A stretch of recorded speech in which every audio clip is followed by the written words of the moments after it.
What is up? What is up? What is up? Everyone, everyone, everyone. It is another day, another time, and another week for Real Talk Monday. You all, I am excited for tonight's episode. I got my co-host on here with me, Miss Tevins. How you doing, sis? I'm great. How are you? I'm great. I'm great. I'm great.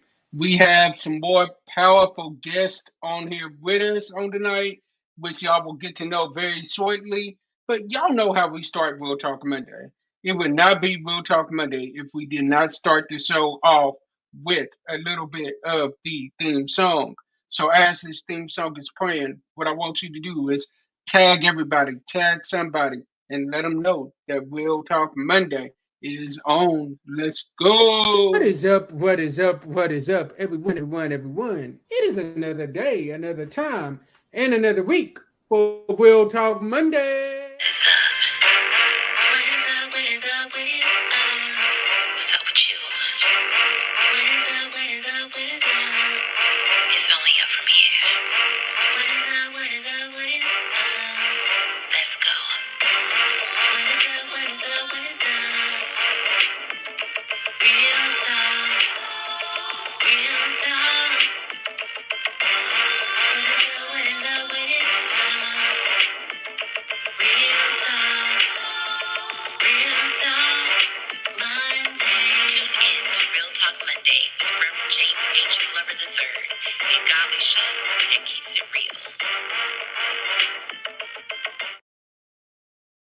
All right, you all, we're going to jump off into a word of prayer and then we're going to introduce these lovely guests that we have on here tonight.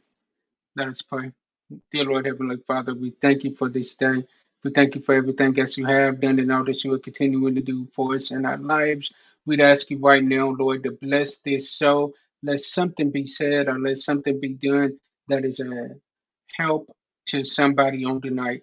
Get myself, Tevis, and all of these guests out of the way so that your name get glorified and your name get magnified. These are my blessings in yes in Christ Jesus' name we pray. Amen. All Amen. right, so I'm gonna turn it over to Tevis to start off with the introduction on tonight. Okay. Well, of course, everyone knows me, Tevis, and of course, you all know that I've been here with James for some months now. You also know that I have my own coaching and consulting business as well as my maternal health doula services. And that's kind of what I do. I did get a job offer. So I will be working full time soon. Yay! So I'm very excited about that. So, other than that, I will pass it over to Dr. Courtney so she can introduce herself. Well, one, congratulations. Oh, Yeah. that's so exciting. I can't wait to talk with you offline about more details. Hi everyone. I am Dr. Courtney Williams. I'm a licensed psychologist based out of Nashville, Tennessee. I have a business called Willed by Wellness Counseling and Consulting, where our motto is owning our magic, one Black girl at a time. And that will lead us into some of our questions for the evening. I'm really excited to be here. Thank you so much, Tevis, for reaching out to me to be a part of this conversation. I love talking about all things mental health, especially in the Black community. And so I'm glad to be here with the other guests. And so I'm super excited for the conversation tonight. Thank you, Dr. Courtney. We're glad you're here. Okay, girls, please introduce yourself. Say whatever you feel like you want to say. If you just want to say your name and where you live, that's fine, but just whatever you want to say. If you have a business that you're doing, you can say that. If you want to talk about what you, when you graduate high school and what you're going to major in college or what you desire to do, you can say that too. Now, I can call your names and we can just popcorn it. Whatever y'all want to do. Okay, Call I'll go. names or popcorn. Okay, go for it. Hi, I'm Kiari Beatty. I'm 16 years old. I live in Nashville. I go to Antioch High School. Um, in the future, I would like to be an orthodontist or a travel nurse. So, and my plan to go to college, the college I plan to go to is Texas Southern. So yeah. My name is Ava. Tevis is my mom. I'm 15. I'm going into my junior year of high school. I go to Antioch High. When I graduate, I think I want to do something in the nursing. I'm not 100% sure yet, but yeah.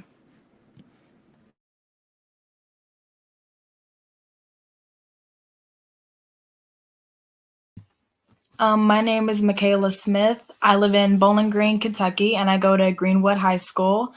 I think I want to go to college at WKU and maybe major in social work or maybe become a civil attorney.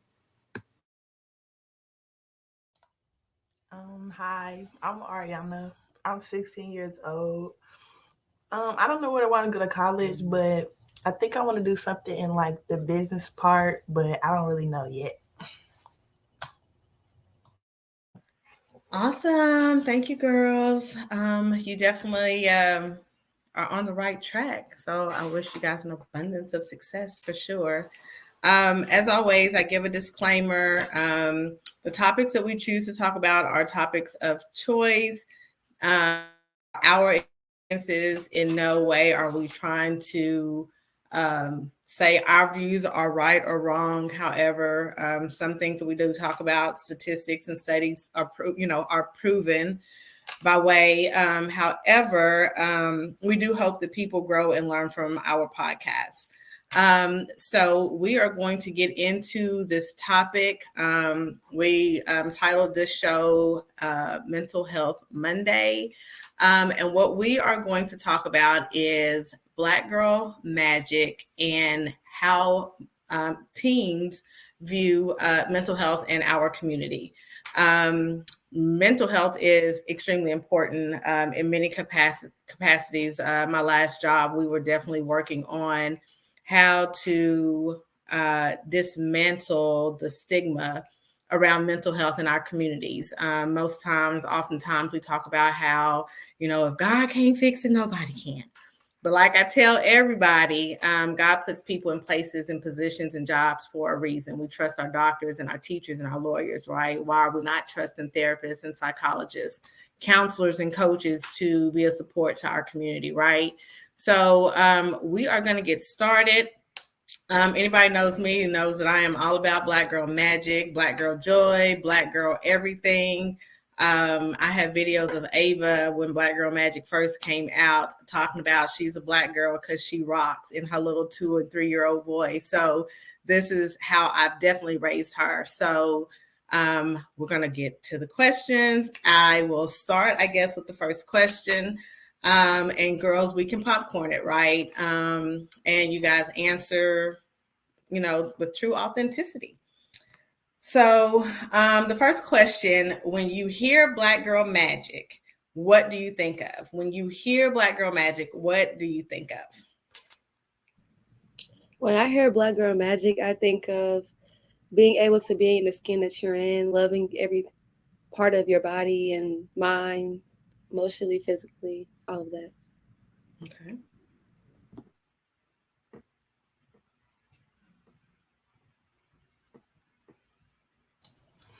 I said when I hear Black Girl Magic, like I feel like it's the outcome of us going through all our obstacles in life just as being a Black woman and stuff like that. Okay. I said to me, Black Girl Magic is like the power that Black girls have. Someone who's like smart, phenomenal, capable, never gives up, someone who's committed, someone who's educated, and someone who's just gonna push through it all and at the end of the day come out a beautiful Black woman. I would say Black Girl Magic is just having that ability to persevere and bounce back when the whole world is against you and stuff isn't going your way. It's just being you and still continuing on. I love that. And I'm I'm a crier because I'm a Pisces. So I'll just say that. But just like hearing all of y'all's answers, it's just really touching. Similar to what Tevis said, Black Girl Magic is the reason why I built my business, Willed by Wellness. And so all I do is work with Black girls and women all day, every day, for all the reasons that you mentioned. And a lot of what y'all said, a lot of other Black women and girls say the same thing. So I feel like so many folks can relate to everything that y'all are talking about tonight. And there's even this video that I show in one of the workshops that I do, where people answer that question, like, what does Black Girl Magic mean to you? And like, how do you embody that? So that leads to the next question. Like, what do you feel like your magic is? Like, if you could define that, it doesn't have to be in one word, one sentence, you know, it could be as long as you want it to be or as short as you want it to be. But I would definitely retweet everything y'all just said about what you think about Black Girl Magic. So I'll ask the question again. What do you feel your magic is?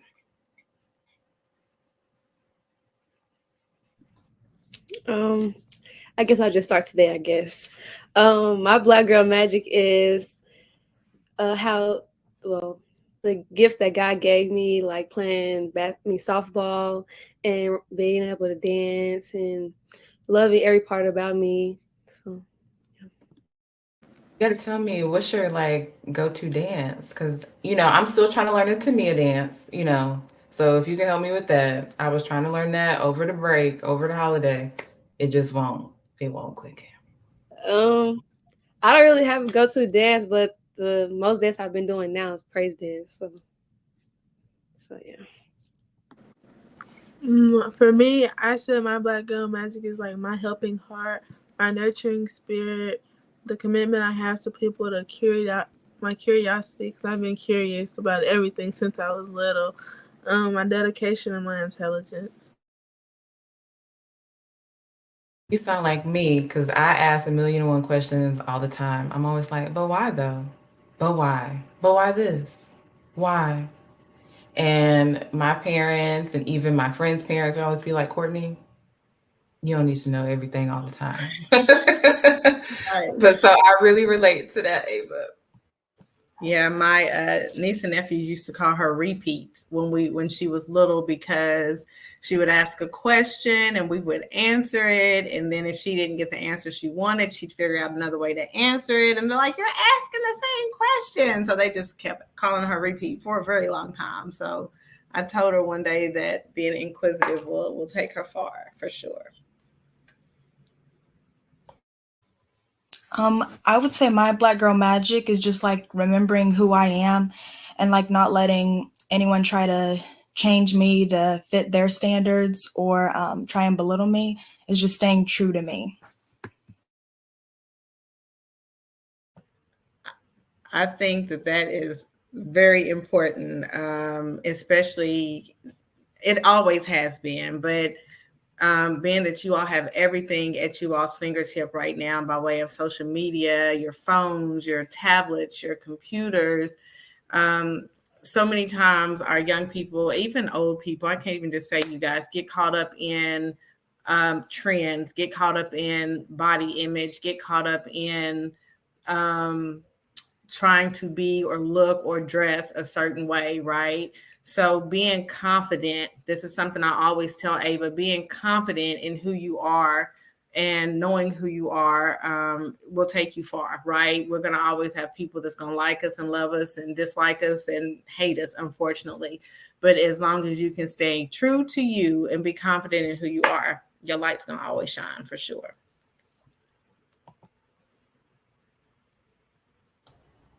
I would say my magic is like being able to be myself throughout like my comebacks and stuff that has been happening recently, and just like throughout my whole life. I feel like that's my magic, being able to come back and still be myself and still be regular in my skin and thoughts and all that other stuff.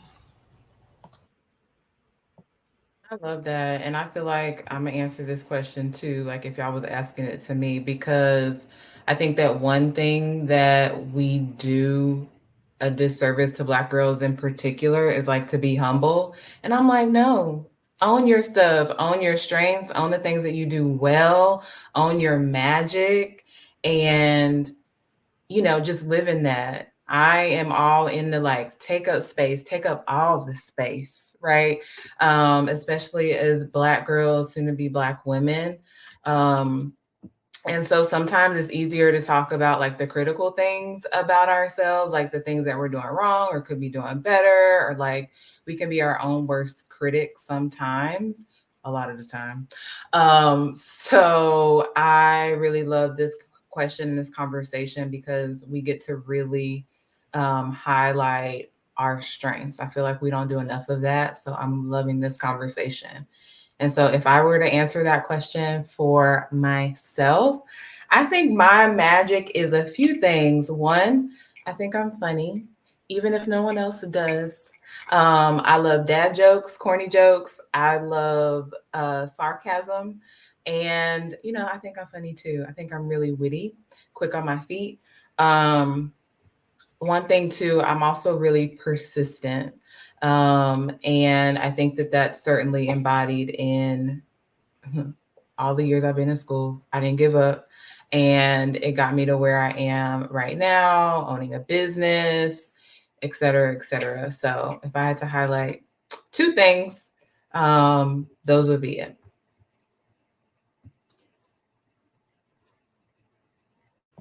James, you want to ask a question? Yeah, definitely. Before I ask this question, shout out and kudos to these young ladies that came on this podcast tonight. Because I can honestly say, when I was their age, you couldn't get me to come on no podcast and talk about any kind of topic. And but this is amazing. So shout out to them for doing that. And we talked about what is your magic, but now here's the next question: how do you embody Black girl magic? How do you embody Black girl magic?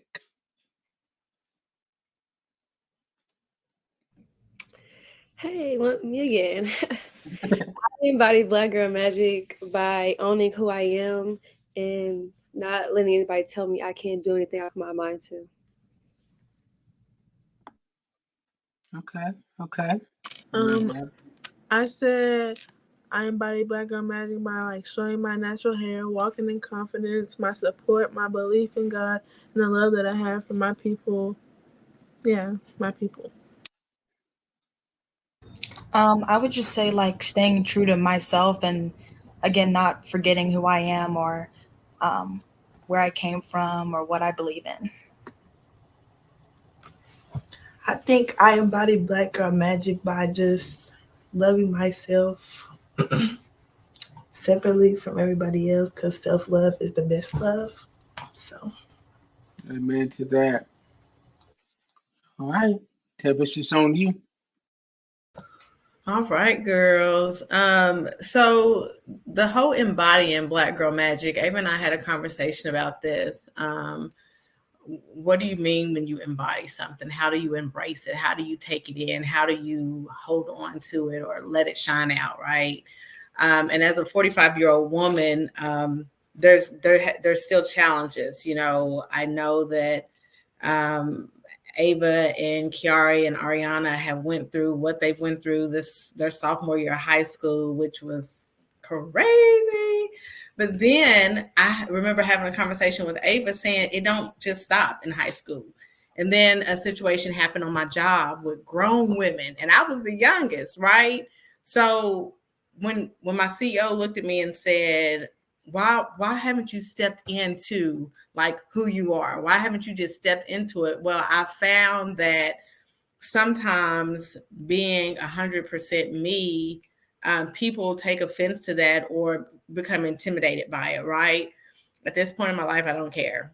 At this point in my life, it's so important to just let my light shine, especially if I know that I am in a space of supporting, empowering, embracing, and loving other people, right? And if people get offended by how I move, then that's on them. That's something they need to work on within themselves. So I share that with you guys because I want you all to embody every wonderful thing about yourself, and don't let other people's insecurity make you feel like you have to damper who you are at no point in your life, especially if you're in a position to support and love and empower other people around you. I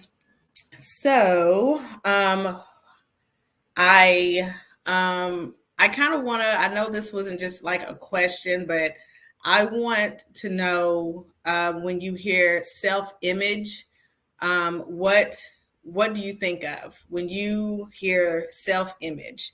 What do you guys think of?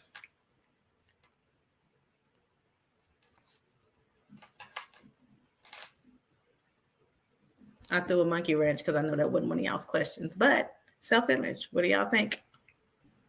I think self-image is always how you represent yourself when you leave your house, and however you decide to represent yourself is the way people see your appearance and how God is being represented on you. So I feel like representing yourself is always a good way for people to understand who you are by a first glance.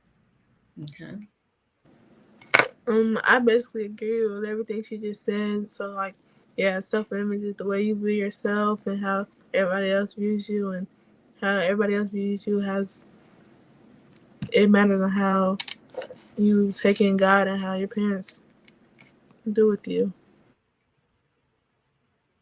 Yeah, I would say also it's just your perception of you and how you want others to see you as well. And yeah, just your perception of yourself. I think it's just how you see yourself. I don't feel like it's what other people think or what other people see or anything like that. Dr. Courtney, can you speak on self-image? Do you feel like, so when I think of self-image, I definitely think about how I represent myself, not just my physical appearance, but my heart and my mind, my spirit. But I'm at a, we often say, I don't care what they think about me. I don't care what they think about me. But in hindsight, sometimes we do care what people think of us, right? Which is kind of why we move the way we do sometimes in the world.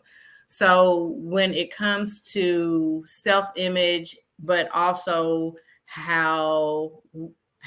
what other people think of us, how do you walk with teenagers or women when they're in that space? Because it's such a fine line. We should care to an extent, because we do need support and people to empower us, and we want people in our circle that's going to lift us up and encourage us and talk good about us.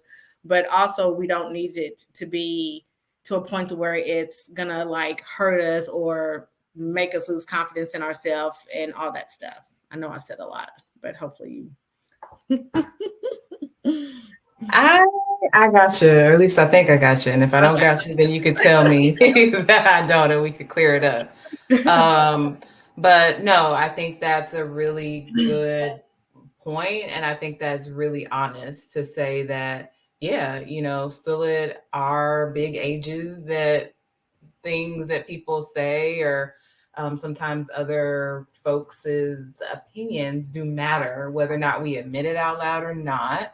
I think something that I always try to impart on other people, no matter what age, it's about determining whose opinion matters and whose doesn't, because not everybody's opinion matters, right?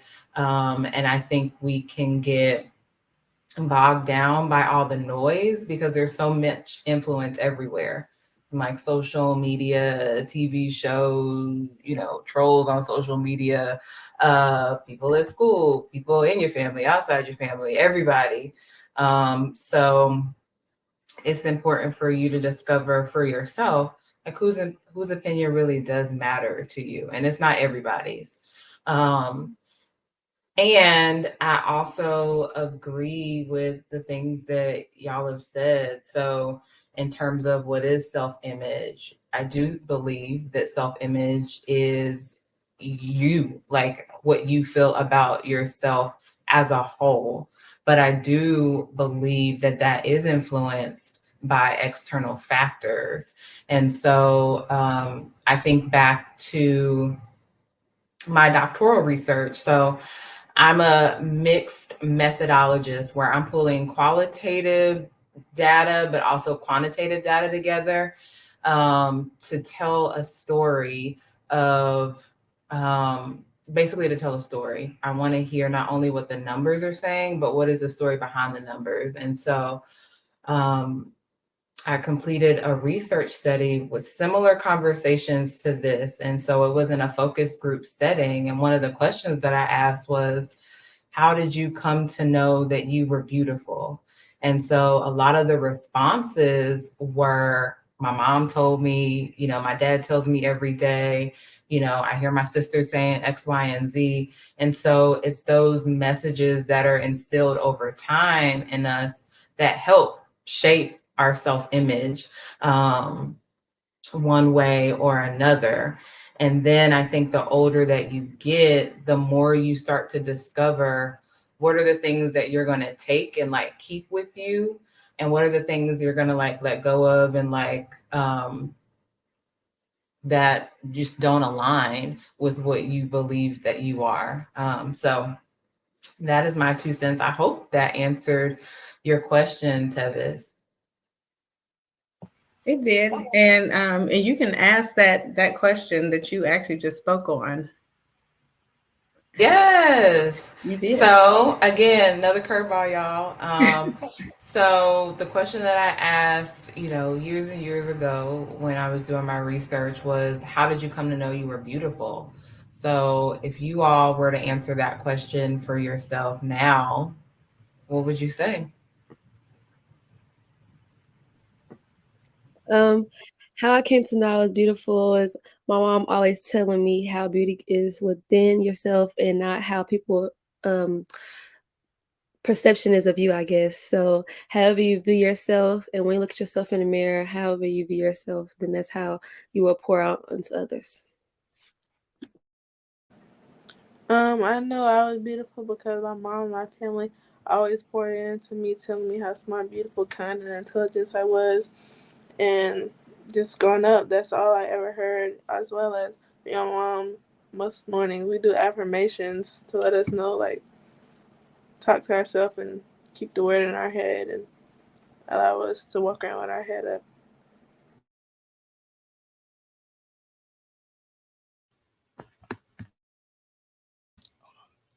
I would say for me is just being closer to God and knowing that I was put here for a reason. I was made the way that He wanted me to be made, I would say.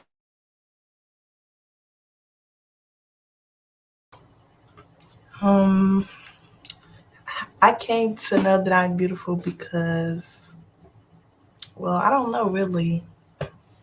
You know, your parents always grow up and tell you that you're beautiful and stuff like that, but I feel like it's more just like growing into your body and your face and just having self-confidence and stuff like that. For sure, for sure. And so everything that you all said definitely makes a lot of sense. You know, hearing it from other people, like our family members and things like that, folks closest to you, kind of saying that over and over again, help us to believe it to be true. And then we start to then internalize that and believe it to be true for ourselves. Something that also came out of my research way back when was the influence of social media on things that we believe about ourselves. So I had some folks answer this question at that time. And in addition to folks saying, yes, you know, my loved ones, my family, folks also said the DMs. And I was like, what does that mean? So social media was also like a big theme that came out of that research too. So I don't doubt that social media has a big influence on standards of beauty, what we believe, and all of that. So I'll just leave it there. And if anyone wants to pick up. I do. Well, I was gonna say, social media does have a lot to do with hairstyles and facial features and body image and how we dress and what beauty looks like to society or to the world or to a certain group of people. But Dr. Courtney, I guess this is kind of for you. With you working with teens, when it comes time to kind of talk about boys and how I'm trying to talk about it without talking about it, but how boys are in our ears, right?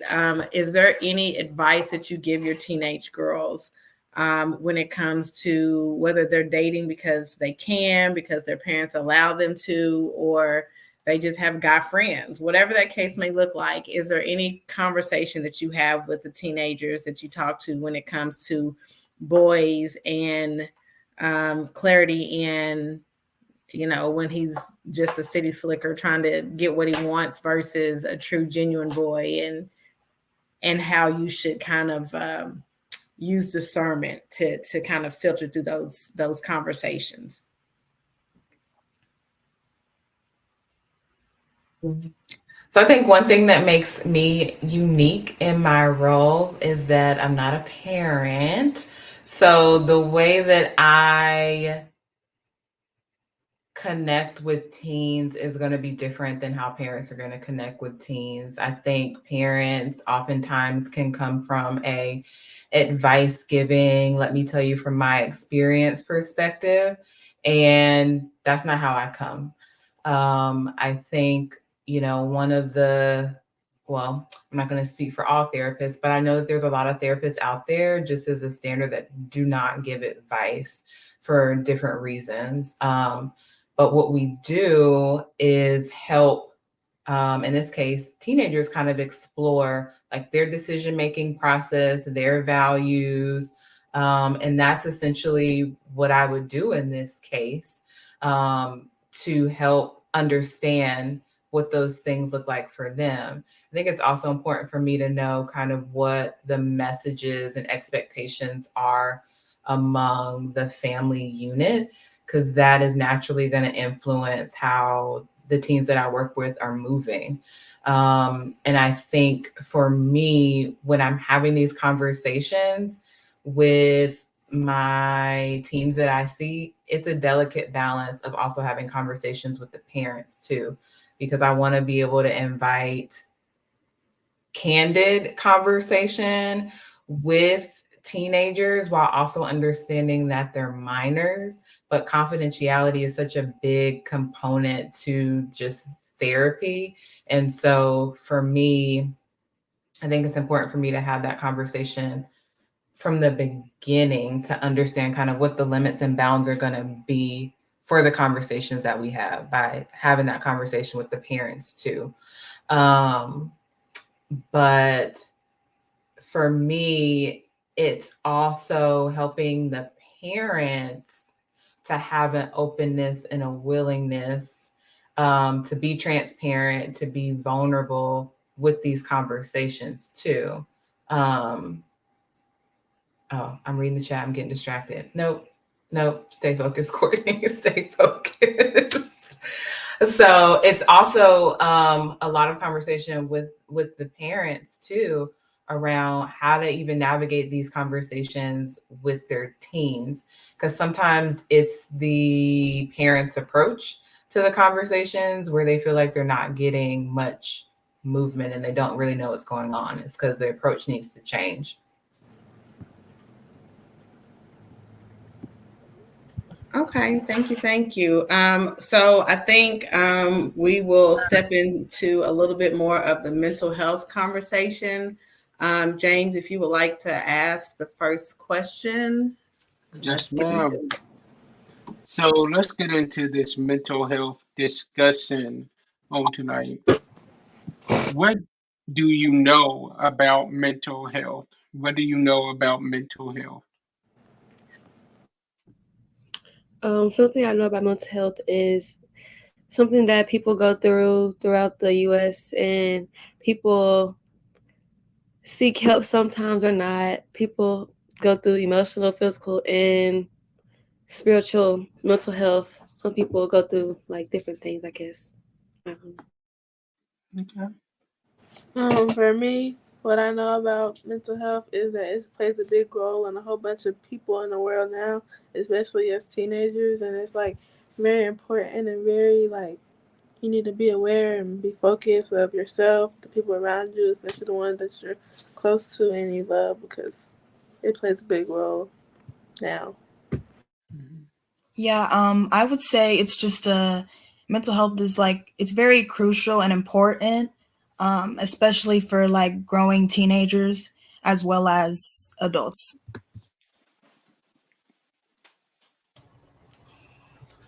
I don't know much about mental health, but I know that a lot of this generation that we grew up in, like kids are getting depressed or like feeling down in themselves a lot. And like, I don't know if it's like different types of depression or what, but that's what a lot of people feel like they have, but maybe it could be something else. And I think for sure, all of that. I think one thing to mention is we all have mental health, no matter like where you are and where you are. We all have mental health, and the way that we take care of our mental health can look different. Things that affect our mental health may look different, and what we say about our mental health can look different. And what's been said about different types of like mental health conditions. Yes, so there are so many different mental health conditions, and I think that there's different types of depressive conditions, there are different types of anxiety conditions, and I could go on a soapbox about all of that, but I say all that to say that yes, you are right. And to kind of piggyback off of that, Ariana, I think you were the one that was talking about different types of depression, and that essentially there are folks struggling. That is a real life thing. And so I'm curious, just hearing from y'all, how do you think that folks can support teenagers in particular who are struggling? Like, what are the things that we as adults need to do? Me as a therapist, what should I know? What should the parents know? How can we do a better job of supporting youth, of supporting teenagers, period, and when it comes to folks who are struggling?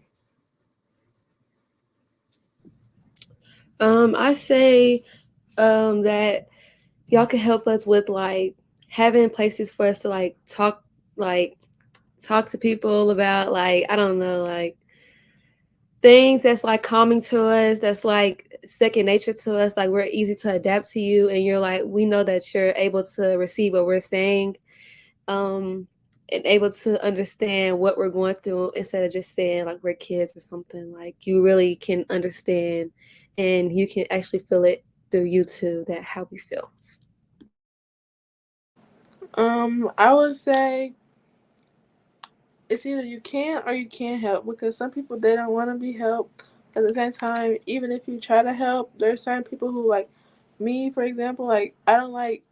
It's not even that I'm not comfortable, but like telling people how you feel, like it makes you feel some type of way, or it's just like you don't want to tell because you don't know how people will look at you, or like things like that. So I feel like it's either you can help or you can't. But I feel like parents and therapists, they can always try and find ways to like make you feel better and make you comfortable enough to talk to them, even if it's to like a certain extent and it's not much, but you can like get words out of them. I would say just being open and listening, like not trying to add in your like 2 cents, essentially like saying, well, you don't have to pay bills or you don't have to what are you depressed of? Is just listening and just being open and being aware, and not trying to comment too much.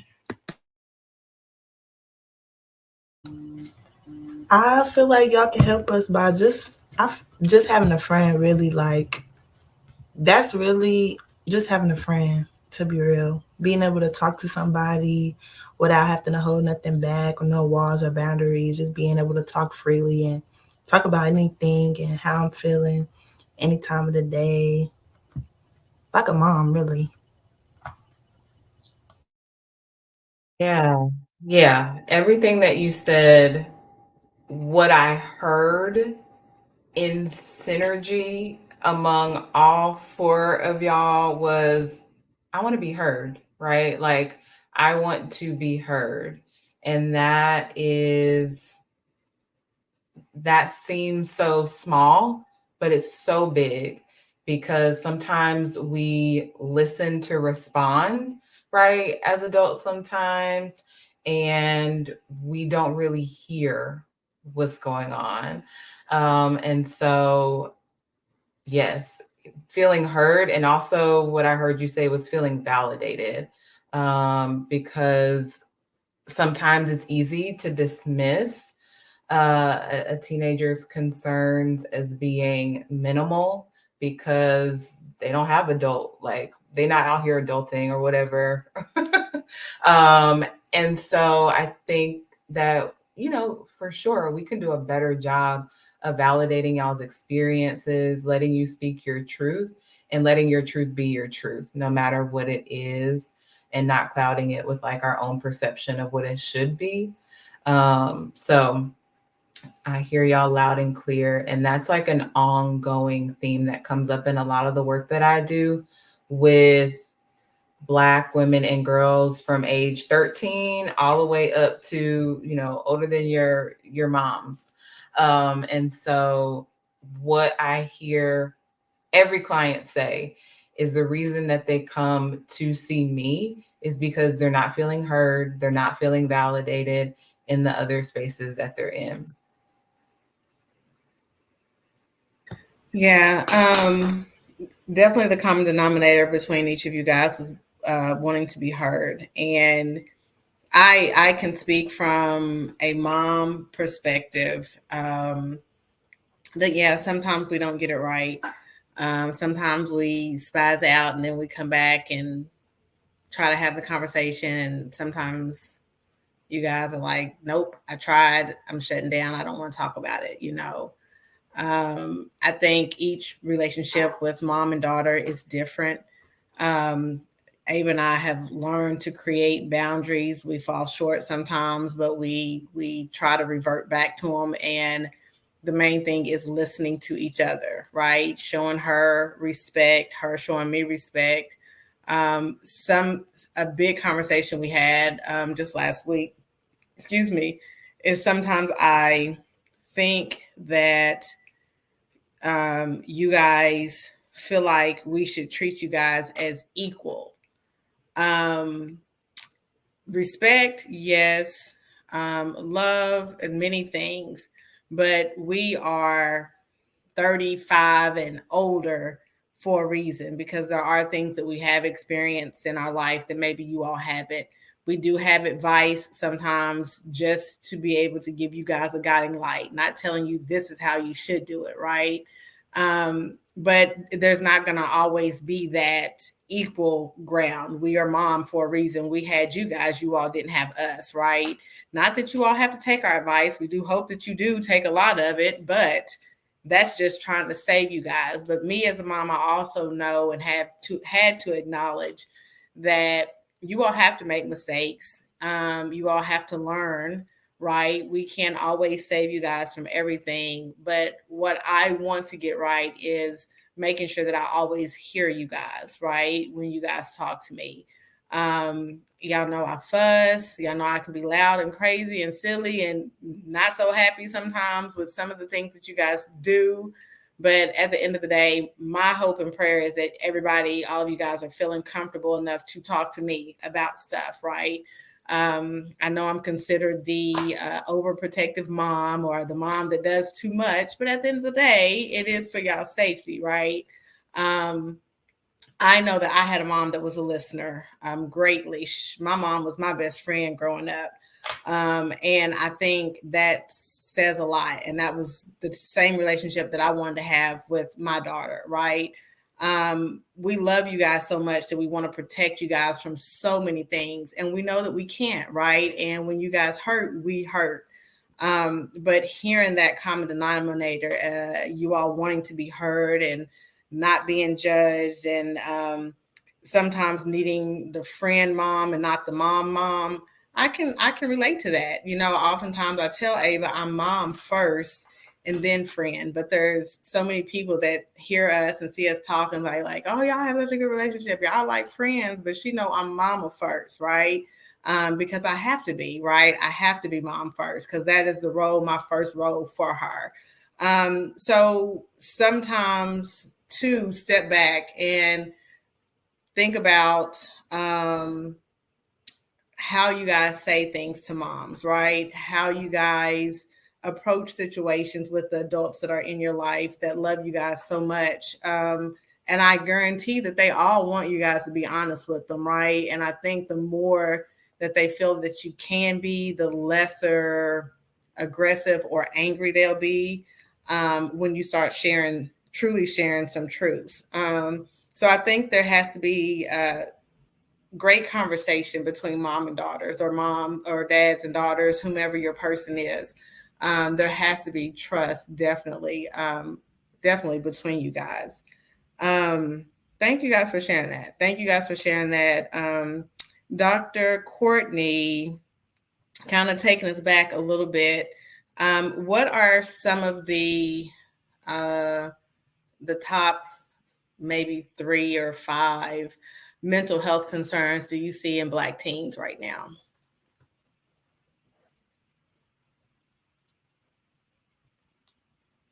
Great question. Something that I see a lot are like interpersonal concerns, whether that's like bullying, adjusting to a new environment, friendships, friends one day, not friends the next, and just kind of adjusting to the ebbs and flows of what that means at that age and at that stage. And that can be really hard, just dealing with those transitions. I think that can take a really big toll on our mental health because, we're social beings, like we thrive on connections with others. And so if that feels unstable or if it doesn't feel secure, that's definitely going to impact other things, that's going to show up in other relationships. It's going to show up in how we show up at school. So that definitely can take, can take an impact.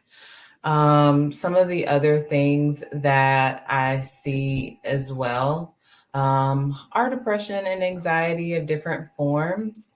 I do think that is a rising concern in teens. I think especially as we're having more and more conversations like this, folks are beginning to educate themselves on certain language to describe what they're experiencing. I think, who was it? Someone brought this up a little bit early in the conversation that made me think about like, there's still stigma around mental health and like what that means and asking for help and all of those things. And, I want to talk about that too. I want to put a pin in that because I think we need to circle back to how stigma definitely influences how we even talk about mental health, or even reach out for support from somebody like me, a therapist. But I would say those are the biggest concerns. So interpersonal concerns, depression, and anxiety. And transitions is another big one. a new school, or adjusting to like other pieces of the stage of life that folks are currently in. Okay. So girls, how do you all view therapy? If your mom said, I think that you should try therapy, or do you feel like you could go to your mom and say, hey, I think I need therapy? How do you view therapy?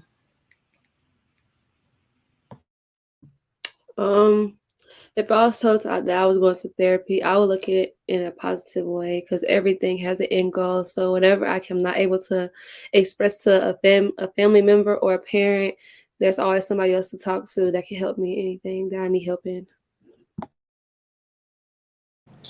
For me, I've been to therapy, like I've had it, and like I said earlier, it can either help or it can't. For me, it helped with the basics, but I'm the type of person who like I don't feel comfortable talking and telling people, especially people I don't know necessarily, how I feel. Oh, not how I feel my business and stuff.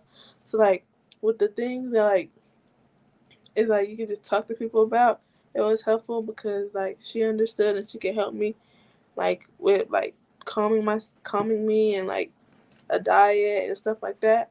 But like my actual business, like I could tell her some things, but like if she would ask something else, I would feel weird because like I don't really know you, so why would I feel all the way comfortable telling you personal things about me and I don't know, like, you know? So like, yeah. I just would say it's just therapy is like a way to share your side without being confronted negatively, just so you can have someone to just listen and try and help you out professionally, someone who has the degree and who can understand you more.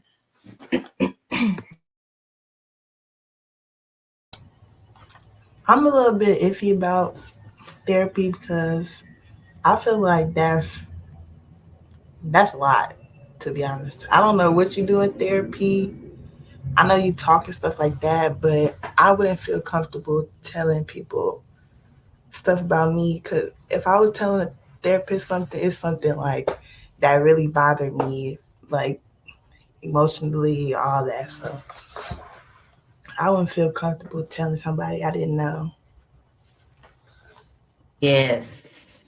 Yes, all of that. All of that. I mean, I just want to validate that because your your concerns and like your caution is, well warranted. I don't think that y'all are wrong for feeling that way. There's a lot of people that feel exactly like you feel.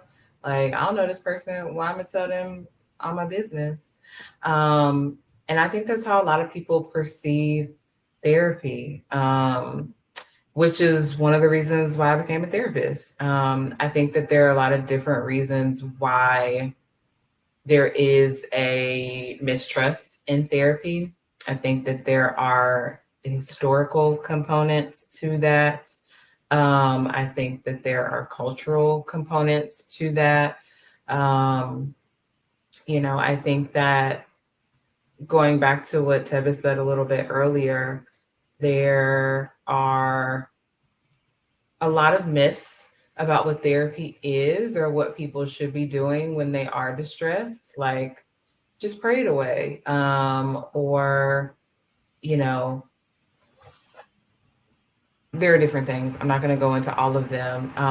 But in fact, there are so many myths that I even created a worksheet on the myths of therapy that like lives on my website because there's so many myths about therapy. And so I think a part of my job is to debunk some of those myths, like the ones that are named here and also named in other spaces. But a lot of people don't know what therapy is, what it looks like. And I think that certainly creates this like fear or like disconnect that it's not for me. And I think when we're talking about mental health services or seeking support around mental health, it doesn't just have to be therapy. There's so many different ways where we can get at the same outcome. And I think that's why I offer so many different types of mental health and wellness services, because one-on-one therapy may not work for everyone. And especially talk therapy, especially for my teenagers. Y'all like to talk to me, not a whole 45, 50 minutes.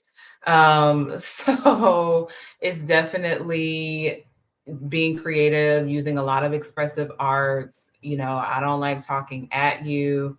We may have some conversation, but that is definitely not the whole therapy hour, because I know if my attention span is short, y'all's are also probably just as short as mine. And so definitely want to engage the mind in different ways other than talk therapy. Dr. C, I think there's a question that was asked to you too, Dr. Courtney. Yes. So the question is, can you share the process? Like, is it important for the therapist to build a relationship with client? For sure. I even tell folks when they are first meeting with me, those first 8 sessions are going to be critical in building that trust and rapport. Sometimes that's what it takes, just so that you get to know me and my style and how I move and how I show up, and the same thing for you. Especially with my teenagers, it's really about building that bond, but it's also, for me, takes a lot of transparency for me as a therapist. What I found in working with teenagers is it makes it easier if it doesn't feel like y'all are the ones doing all the sharing. So it's also important for y'all to know, like, hey, this is a little bit about me too. This is like my background. This is what I'm coming with. So I don't feel like a complete stranger. Um, because it is hard when it feels like you're the only one like sharing, and like this person that you're sitting across from is like this mystery. So that's a part of the getting to know you, building rapport in the beginning, and that rapport building is ongoing.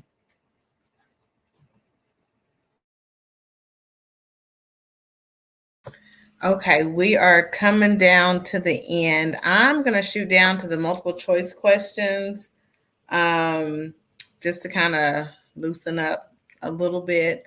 One of the questions is, what are things you can do to support your mental health?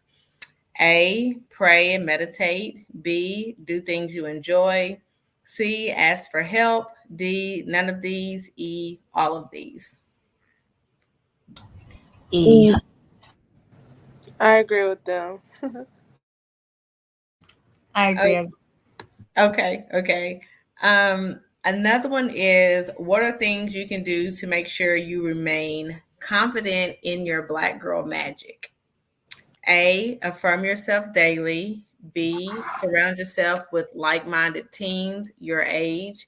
C, when you're not feeling yourself, ask for help. D, none of the above. E, all of the above. E again, in my opinion. Okay. Everybody agree with E? Okay. yes. Okay. Okay.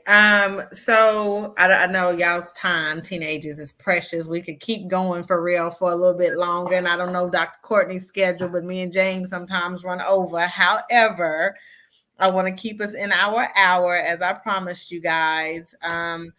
What I would like for us to do right now, and I want the teens to go first.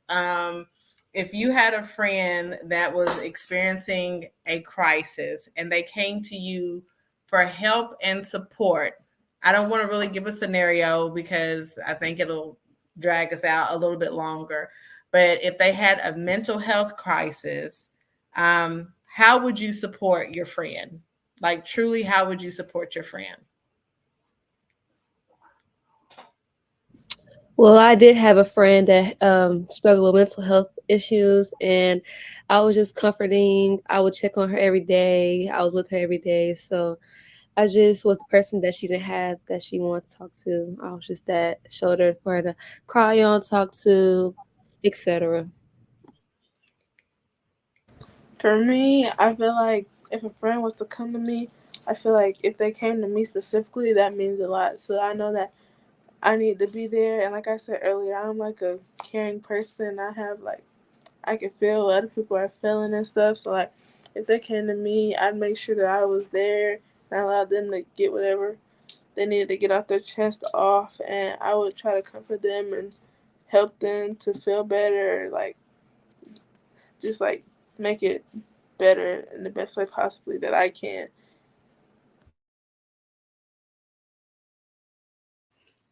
Yeah, I would like just say giving them your full attention and actually wanting to help, like not trying to be like, oh, you'll be okay and stuff, just like wanting to and giving them your full attention and just making sure they're okay, checking with them every day and including them in things and activities you may do and just giving them your attention again.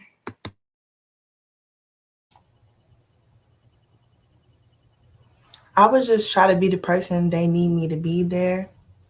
Just for, I'm sorry. I would try to be the person that they need me to be for them, like with their mental health and different things like that. Try to check on them a lot. Not, I don't want to be like hovering over them because I know they're gonna be like, well, just a whole lot. So I would be trying to be my regular self, but also like still pushing to do a little bit more and ask them a lot and just be there.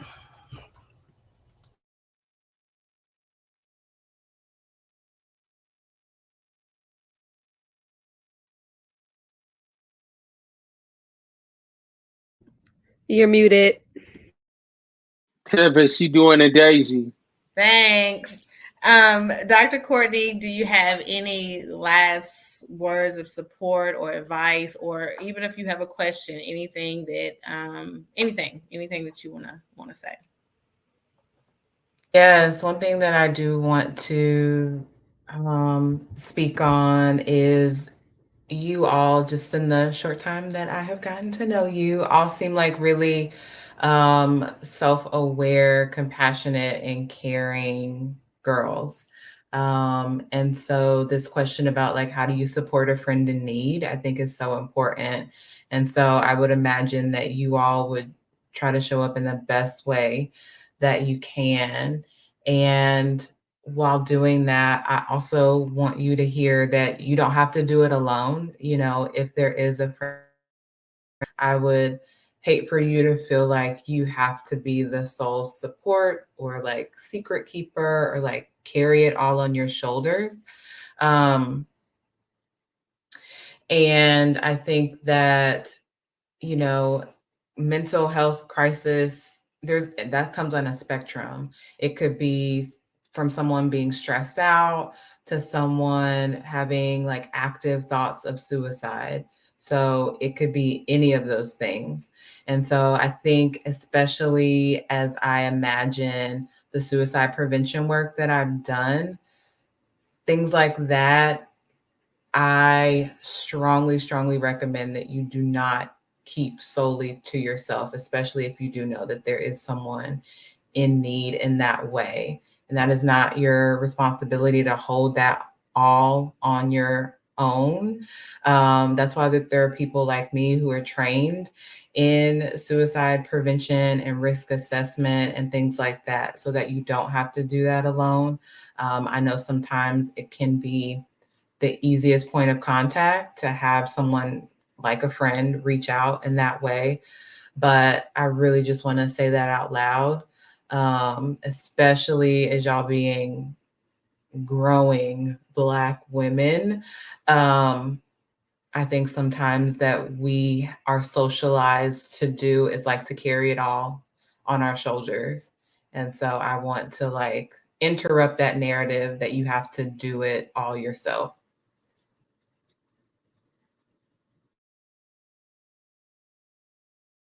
Right, right, right. Think Tevis is having a little bit of internet issues right now. But this has been a great discussion. I do see that she is back. And sorry. But this has definitely been an amazing Can you guys hear discussion. me? Yeah, we can hear you. This has been an amazing discussion. And before I go too far, I want to, number one, give a shout out to these young ladies that came on here and was so open and vulnerable on tonight. We definitely want to show them some love and show them appreciation for coming on here, as well as our therapist. We want to give her a shout out for taking time out of her day and coming on here. And to the woman who, without her bringing this topic up, this topic wouldn't even been discussed on We'll Talk Monday. Miss Tevis, I want to shout her out for this. She is always the one. She is always the one that her and Daisy come at me with some different ideas for the show. And what I've learned is to give them free reign and let them run it and trust their judgment. And they haven't steered me wrong yet. So I definitely thank them for being so open and thinking outside of the box, because conversations like this are definitely needed. Right, right.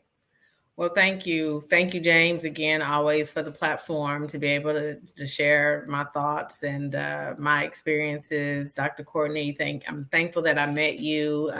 Love the work that you do for our people, our girls, our teenagers, Donnan, and to all you teens on here. You guys know I love you unconditionally. I know I get on y'all's nerves, but y'all also know it's out of love. Thank you guys for being brave today and being a part. Thank you for being vulnerable. Thank you for being honest. And thank you for letting your light shine.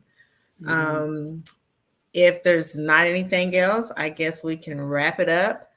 Dr. Courtney, if you have anything that you want to share about your businesses that are coming up, that you would like our platform to know about so that they can support you as well, this is your time to share.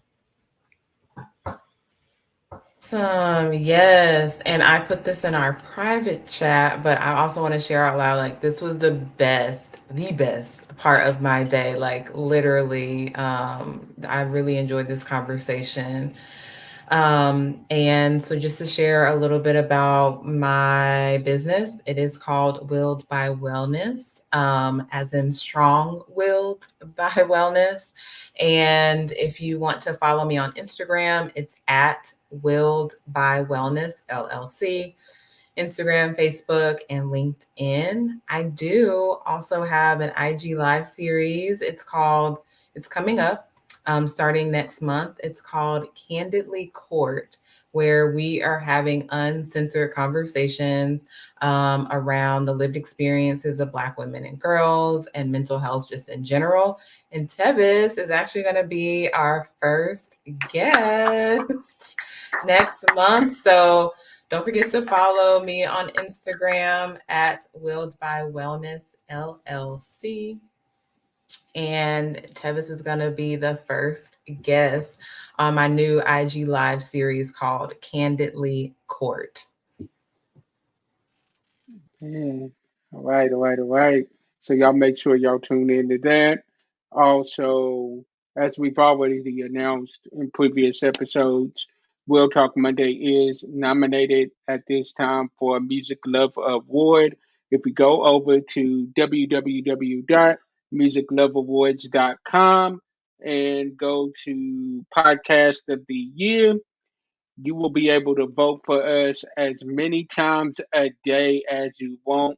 The voting is unlimited. And I'm just loving what I'm seeing right here. This image right here is just amazing. Mother and daughter right there on the screen together. I'm loving that.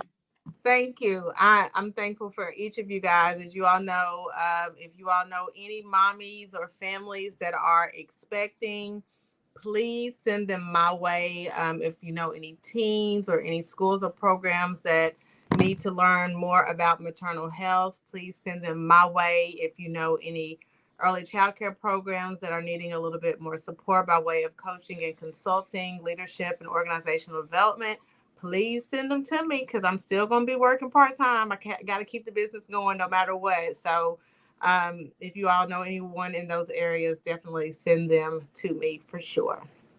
All right. And as I always say as we close out, sometimes our disappointments are nothing more than God's appointments, meaning some things that we're looking at is bad. God is only turning it around for our good.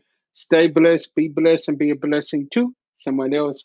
And we'll see y'all on the next episode. Tune into the podcast at 12 midnight. Peace.